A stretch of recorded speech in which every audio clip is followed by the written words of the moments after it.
Hi అండి, welcome back to my channel. ఇంకా మీనాని ఎలాగైనా సరే కిందకి పడేయాలి, తను చేసే వ్యాపారంలో నుంచి తను తప్పుకునేటట్టుగా చెయ్యాలి అనేసి చింతామణి ప్లాన్ చేస్తుంది కదా.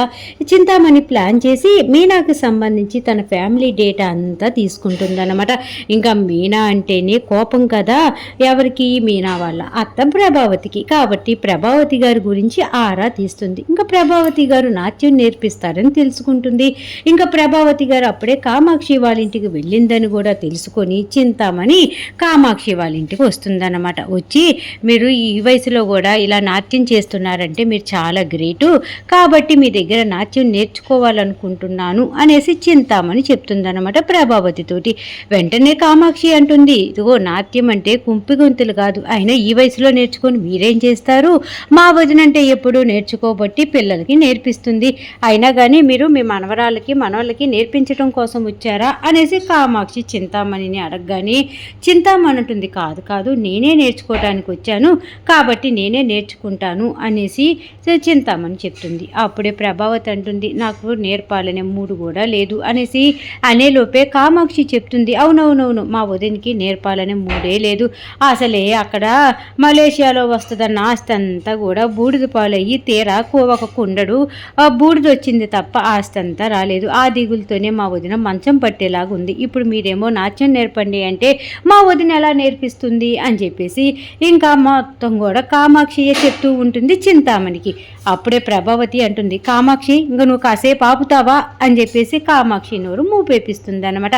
అప్పుడే ప్రభావతి అంటూ ఉంటుంది, ఏది మీకేరో చిన్నప్పుడు నేర్చుకున్నామన్నారుగా ఒకసారి వేసి చూపియండి అనేసి అనగానే చింతామణి తనకు వచ్చినటువంటి నాట్యం వేసి చూపిస్తుంది. ప్రభావతి చాలా మెచ్చుకుంటుంది.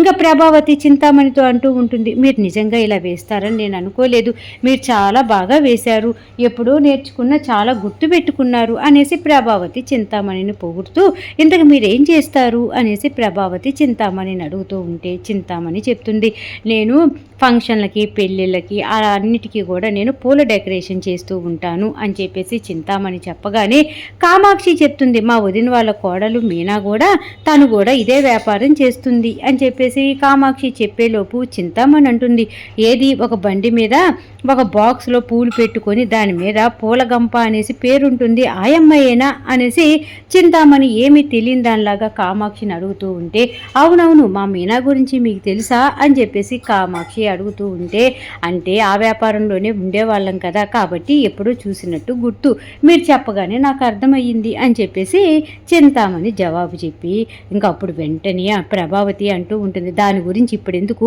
ఆ బాక్స్ మీద ఉన్నటువంటి పేరు గురించి దేనికి అని చెప్పేసి ప్రభావతి కోపంగా అంటూ ఉంటే ఇంకా చింతామణి అనుకుంటూ ఉంటుంది మనసులో, ఓహో జనాలు చెప్పింది నిజమే, మీనా అంటే వాళ్ళ అత్త ప్రభావతికి అస్సలు పడదు, కాబట్టి ప్రభావతిని గుప్పెట్లో పెట్టుకొని ఎలాగైనా సరే మీనా ఈ వ్యాపారం నుంచి తప్పుకునేటట్టుగా చెయ్యాలి అనేసి చింతామణి ప్లాన్ చేసుకుంటూ, ఓహో మీనా వాళ్ళ అమ్మగారు ఒక పూల గుడి దగ్గర పూలు అమ్ముతూ ఉంటారు, వాళ్ళ నాన్నగారు అక్కడే పాపం చెరుకు రసం బండి పెట్టుకొని ఉండేవాళ్ళు, యాక్సిడెంట్లో చనిపోయారు కదా ఆయమ్మాయేనా మీ కోడలు అనేసి అనగానే అవునవును దాని గురించి ఎందుకులే ఇప్పుడు అనేసి ప్రభావతి అంటూ ఉంటే చింతామణి పొగుడుతూ ఉంటుంది, పూలు అమ్ముకునే అమ్మాయిని మీ ఇంటి కోడలుగా చేసుకున్నారంటే మీరు ఎంత మంచివాళ్ళు నాకు అర్థమవుతుంది అని చెప్పేసి ప్రభావతిని పొగిడే పనిలో పడిపోతుంది అనమాట.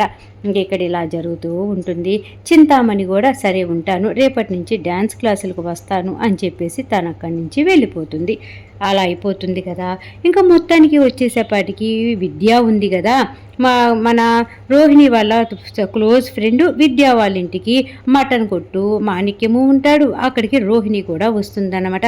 ముగ్గురు కలిసి మాట్లాడుకుంటూ ఉంటారు. అప్పుడే విద్య అంటూ ఉంటుంది, ఏమే రోహిణి నువ్వు చేసిన ప్లాన్ మామూలుగా లేదే, ఏకంగా మీ నాన్న మలేషియాలో ఉంటున్నాడు అని చెప్పి తీరా చచ్చిపోయాడని చెప్పి మీ అత్తకి బూడిద గిఫ్ట్గా ఇచ్చావు కదా, అప్పుడు ఆ మొహం చూడాలి, అబ్బబ్బబ్బబ్బా అసలు ఊహించుకుంటేనే నాకు అలా ఉంది, రియల్గా చూసిన మీకు ఇంకెలా ఉందో అని చెప్పి విద్య నవ్వుతూ ఉంటే రోహిణి అంటుంది, నీకెక్కడ నవ్వు వస్తుందే బాబు, అప్పుడు అక్కడ నటించేటప్పుడు ఎక్కడ బయటపడిపోతాము ఎక్కడ దొరుకుతామోనని మా గుండె గుప్పెట్లో పెట్టుకొని నటించాం అని చెప్పేసి రోహిణి చెప్పి నవ్వుతూ ఉంటుంది. అప్పుడే మటన్ కొట్టు మాణిక్యం అంటాడు కదా, మీరు చెప్పినట్టుగానే నటించాను కదా, కాకపోతే మీ అత్తయ్య గారికి ఎక్కడ దొరికిపోతానని నేను కూడా చాలా భయపడ్డానమ్మా అని వీళ్ళ ముగ్గురు మాట్లాడుకుంటూ ఉంటే ఈలోపే రోహిణి అంటుంది, ఏదైతే అదైంది, మొత్తానికి మా అత్తయ్య భార్య నుంచి తప్పించుకోగలిగాను, మా నాన్న చనిపోయాడని చెప్పి పడేశా, ఇంక ఇప్పుడు నన్ను ఎవరు ఏం చేయలేరు, నేను అబద్ధం ఆడాల్సిన పని లేదు అని చెప్పగానే అటుగుండా వస్తున్నటువంటి మీనా ఆ మాటలన్నీ వింటుంది. ఇంకా ఇంటి లోపలికి వస్తుంది. ఇంకా మామూలుగా ఆడుకోదన్నమాట. రోహిణిని అలాగే మటన్ కొట్టు మాణిక్యాన్ని విద్యాని ముగ్గురిని కూడా ఒక ఆట ఆడుకుంటుంది. ఏంటి రోహిణి, నీకు సిగ్గుగా అనిపించట్లేదా? అత్తయ్య నీ మీద ఎంత నమ్మకం పెట్టుకుంది, అత్తయ్యకు నువ్వంటే ఎంత ఇష్టం, అలాంటి అత్తయ్యను మోసం చేయాలంటే నీకు మనసు ఎలా వచ్చింది? అసలు అయినా మీ నాన్న మలేషియా అంటేనే నేను నమ్మలేదు, ఫస్ట్ నుంచి కూడా బాలుకి నాకు నీ మీద అనుమానమే, ఇప్పటికీ నిజంగా మా అనుమానం నిజమయ్యింది, నీకు తండ్రి మలేషియాలో లేడు, అసలు నువ్వు నిజంగానే మనోజ్ని ఎందుకు పెళ్లి చేసుకున్నావు, నీ గతం అంతా తెలుసుకోవటానికే మేము ప్లాన్ చేద్దాం అనుకున్నాం, ఈలోపే నీ నిజం తెలిసిపోయింది, ఇప్పుడే అత్తయ్యకి వెళ్ళి జరిగిందంతా చెప్పేస్తాను అని చెప్పేసి మీనా వెళ్ళబోతూ ఉంటే ఇంకా అప్పుడే రోహిణి గబగబా అరుస్తూ ఉంటుందన్నమాట. మాణిక్యం మీనాని బయట అడుగు పెట్టనీయకుండా చూడు, ఈ మీనా బయటికి వెళ్ళిందంటే ఇంకా మన గుట్టంతా రట్టవుతుంది, మనందరం కూడా పోలీస్ స్టేషన్లో కూర్చొని ఊసులు లెక్క పెట్టుకోవాల్సి వస్తుంది అని రోహిణి గట్టిగా అరుస్తూ ఉంటుందన్నమాట. అప్పుడే మటన్ కొట్టు మాణిక్యం అంటూ ఉంటాడు, చూడు మీనమ్మ, దీంట్లో నా తప్పు ఏమీ లేదు, మీ తోడుకోడలు రోహిణి చెప్పమన్నట్టుగానే చెప్పాను, ఎందుకంటే సీరియల్లో చిన్న పోస్టులు ఇప్పిస్తాను అని నాకు ఆశ చూపించింది, కాబట్టి నిజంగానే నాకు సీరియల్లో పోస్టులు ఇప్పిస్తుందని ఆశపడి ఇంకా ఈ రోహిణి చెప్పమన్న డైలాగులే చెప్పాను తప్ప ఇవి నాకేది తెలియదమ్మా, వీళ్ళ సంగతి నన్ను క్షమించు మీనమ్మ అని చెప్పేసి ఇంకా చాలా ప్రాధేయపడుతూ ఉంటాడు. అయినా కూడా మీనా అంటూ ఉంటుంది, ఒక మనిషి తప్పు చేస్తూ ఉంటే ఆ మనిషికి నువ్వు ఎంకరేజ్ చేస్తున్నావు అంటేనే నువ్వు చాలా తప్పు చేసిన లెక్క కదా, కాబట్టి ఈ విషయంలో నేను ఎవరిని క్షమించను అనేసి ఎగురుతూ ఉంటే అప్పటికి కూడా నా విద్య చెప్తూ ఉంటుంది, పోనీ మీనా అంటూ ఉంటే అసలు ఏం ఫ్రెండ్ విద్య, నువ్వు రోహిణి తప్పు చేస్తుంటే తప్పు చేస్తున్నావు రోహిణి అనేసి తనకు చెప్పాల్సింది పోయి తాను తప్పులో నీకు కూడా భాగం వచ్చేటట్టుగా చేసావు కదా, ఇప్పుడే వెళ్తాను, మీ ముగ్గురిని అరెస్ట్ అయ్యేటట్టుగా చేస్తాను, మిమ్మల్ని అసలు ఎలా ఉంటుందో చూడండి అనేసి మీనా గట్టిగా అరుస్తూ ఉంటే అప్పుడే నిద్రలో నుంచి తేలుకొని రోహిణి నన్ను కొట్టద్దు అనేసి గట్టిగా అరుస్తూ ఉంటుందన్నమాట. ఇంకా రోహిణి అరిసే అరుపులకి పక్కనే ఉన్నటువంటి మనోజ్కి మెలకు వస్తుంది. వచ్చి వామ్మో ఈ రోహిణి ఏంది ఎట్ట అరుస్తుంది, ఈ రోహిణికి మళ్ళీ ఏదో దెయ్యం పట్టినట్టుంది అనేసి అమ్మా అనేసి గట్టిగా అరుస్తూ ఉంటాడే తప్ప పక్కనున్న రోహిణిని మటుకు లేపడన్నమాట. ఏంటి వీడు మనోజ్ ఇలా అరుస్తున్నాడు అని చెప్పేసి ఆవిడ అనుకుంటుంది, కానీ వాడు ఎప్పుడు అంతేలే అనేసి ఆ రూమ్లోకి రాకుండా ఆ పని ఆమె చేసుకుంటూ ఉంటుంది. మనోజ్ మటుకు ముసుగు వేసుకొని వామ్మో ఈ రోహిణి ఇలా అరుస్తుంది అని చెప్పేసి కంగారు పడిపోతూ ఉంటాడు. ఇంకా రోహిణి నెమ్మదిగా అరిసి అలా వాయిస్ తగ్గేటప్పటికి మనోజ్ అప్పుడు రోహిణి ఏమైంది అనేసి రోహిణి నిద్ర లేపుతాడనమాట. మీనా నన్ను కొడుతుంది మనోజ్ అనేసి గట్టిగా తనకు వచ్చిన కళ చెప్పబోతూ మళ్ళీ నాలుక కొరుక్కుంటుంది. మీనా నన్ను కొట్టబోవటం ఏంటి, ఈ మనోజ్కి చెప్తే మళ్ళీ ఏంటి నిన్ను మీనా కొట్టబోతుందా అనేసి 1,00,000 ప్రశ్నలు వేస్తాడు. ఇప్పుడు అదంతా అవసరమా అని చెప్పేసి తనకు తానే అనుకొని ఏం లేదులే మనోజ్, ఏదో పీడకలు వచ్చింది, పీడకల్లో ఎవరో నన్ను కొడుతూ ఉన్నారు, అందుకే అలా అరిచాను అనేసి రోహిణి మనోజ్కి అబద్ధం చెప్తుంది. అప్పుడు మనోజ్ అంటాడు, మీ నాన్న చనిపోయాడు కదా, మీ నాన్న ఆత్మ ఏమన్నా ఇక్కడ తిరుగుతుందేమో, ఎందుకంటే చనిపోయేటప్పుడు మీ నాన్న మనం చూడలేదు కదా, కాబట్టి అందుకే ఇలా తిరుగుతుందేమో అనేసి డౌట్ చెప్తాడనమాట. మా నాన్న ఆత్మ తిరగట్లేదు, ఏమీ తిరగట్లేదులే మనోజ్, నువ్వు కామ్గా పడుకో అని చెప్పేసి ఇంకా మనోజ్ రోహిణి పడుకుండిపోతారు. ఇదంతా జరుగుతుంది కదా. రోహిణి రాత్రి వచ్చిన కలంతా కూడా విద్యాకి చెప్పి, అంటే విద్య వాళ్ళ ఇంటికి వస్తుంది రోహిణి, విద్యాకి చెప్పి కంగారు పడిపోతూ అటు ఇటు తిరుగుతూ ఉంటే అప్పుడే శృతి జోక్గా అంటుంది, కరెంట్ అన్నా పోయినా బాగుండే బాబు, ఫ్యాన్ బదులు నేను గరగర తిప్పుకునేదాన్ని, ఫ్యాన్ కంటే స్పీడ్గా తిరుగుతున్నావు, అసలు ఏం జరిగిందే తల్లి అనేసి అనగానే రాత్రి వచ్చిన కళ నీకు చెప్పాను కదే, ఆ కళగానే నిజమయ్యి మీనాకి నా విషయం అంతా తెలిసిపోతే నాతో పాటు నీ గుట్టు కూడా రట్టవుతుంది, నేను చేసే ప్రతి తప్పులే నీకు కూడా భాగం ఉంది కదా, నువ్వు కూడా పోలీస్ స్టేషన్కి రావాల్సి వస్తుంది అని చెప్పేసి రోహిణి అలాగే వచ్చేసేపాటికి విద్య ఇద్దరు మాట్లాడుకుంటూ ఉంటారు. ఈలోపే రోహిణి వాళ్ళ అమ్మ ఉంది కదా, ఇంకా రోహిణి వాళ్ళ అమ్మగారు వస్తారన్నమాట. వస్తూ ఫోటో తీసుకొని వస్తారు. అమ్మ వచ్చావా, ఫోటో తీసుకొని వచ్చావా అని చెప్పేసి ఇంకా సుగుణమ్మ అని అడుగుతూ ఉంటుంది రోహిణి. తెచ్చానమ్మా రోహిణి, అయినా కూడా ఇప్పుడు ఈ ఫోటో ఎందుకు అని చెప్పేసి పాపం సుగుణ గారు అనుమానంగా రోహిణికి ఫోటో ఇస్తారు. అది రోహిణి వాళ్ళ నాన్నగారి ఫోటో, అంటే సుగుణమ్మ వాళ్ళ హస్బెండ్ ఫోటో అన్నమాట.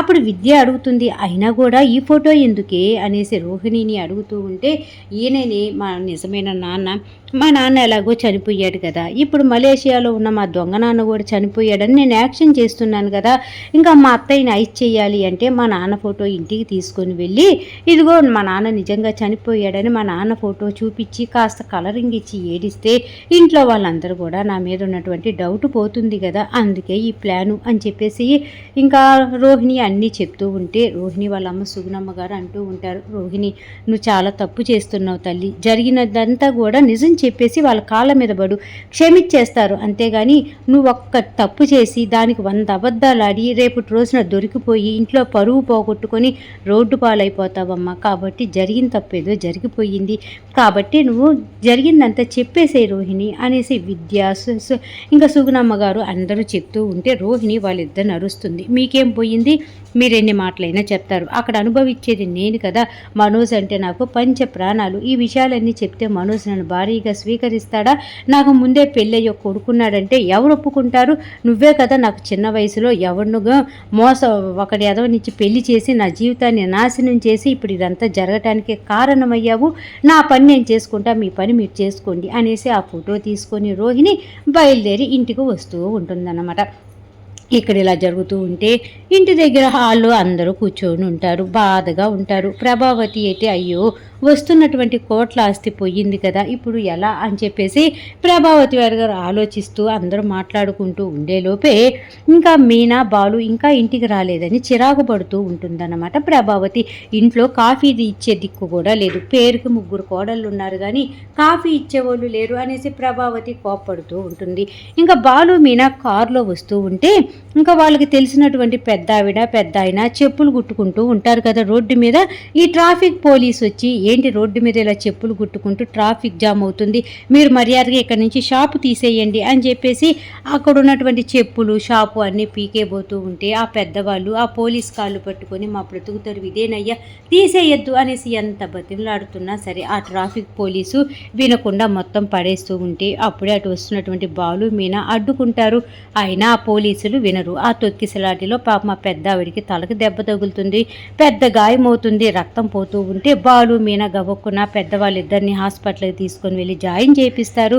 అప్పుడే డాక్టర్ గారు పెద్ద ఆవిడికి రక్తం పోతుంది, పలానా గ్రూప్ రక్తం కావాలి అనగానే బాలు తీసుకురావడానికి వెళ్తారు. వాళ్ళు హాస్పిటల్ పనిలో ఉండి ఇంటికి రావటం లేట్ అవుతుంది అన్నమాట. ఇంకా ప్రభావతి వరకు కోపంగా ఉండి ఇంకా రోహిణిని చూసి ఏంటి రోహిణి అంత డల్లుగా ఉన్నావు ఏమయ్యింది అనేసి అనగానే నా గుండె నిండా బాధ ఉంది, మా నాన్నని కొనచూపిరి కూడా చూసుకోలేదు, చనిపోయాడు కదా అత్తయ్య గారు, ఆ బాధ నా గుండెల్లో ఉంది అని చెప్పేసి ఓవర్ యాక్షన్ స్టార్ట్ చేస్తుంది అనమాట.